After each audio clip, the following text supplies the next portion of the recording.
عمران اشرف بیٹی کی پیدائش کی خبر سن کر غم سے نڈھال ہو گئے۔ خبر آئی ہے کہ 5 اکتوبر کو عمران اشرف کی سابقہ اہلیہ کرن اشفاق کے گھر ہوئی بیٹی کی پیدائش، جس کا نام انہوں نے خدیجہ رکھا تھا۔ بتاتی چلوں کہ کرن اشفاق اور عمران اشرف کی گزشتہ برس طلاق ہو چکی تھی۔ یہ دونوں کپل انڈسٹری میں بہت مقبول تھا۔ ہر طرف یہی خبریں گردش کر رہی تھی کہ عمران اشرف کو جو بھی شہرت ملی ہے وہ بیوی کے نصیب سے ملی ہے۔ کرن اور عمران اشرف کا ایک بیٹا بھی ہے جس کا نام ہے روحام۔ عمران اشرف کی طرف سے کرن پر یہ پابندی عائد کی گئی تھی کہ میرے بیٹے کی کوئی بھی پکچر سوشل میڈیا پر نہیں لگنی چاہیے۔ دونوں میاں بیوی نے اپنے بیٹے کی شکل کو بہت عرصہ تک مداحوں سے چھپائے رکھا تھا، مگر جیسے ہی طلاق ہوئی تو کرن اشفاق نے اپنے بیٹے کی پکچرز اور ویڈیوز اپنی انسٹا پر اپلوڈ کر دیں۔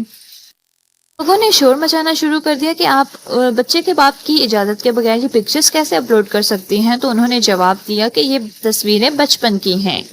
روحام جب چھوٹا تھا جو میں نے پکچرز لی تھی میں نے وہ اب اپلوڈ کی ہیں، وہ تو اب بڑا ہو گیا ہے، میں نے اب کی کوئی تصویر بھی اس کی اپنی انسٹا پر نہیں لگائی ہوئی۔ دونوں کی طلاق کے بارے میں سن کر مداح بہت غمزدہ ہوئے تھے، مگر کچھ ہی عرصے بعد یہ خبر آئی کہ کرن نے دوسری شادی کر لی ہے۔ خیر، کانگریچولیشنز ٹو کرن۔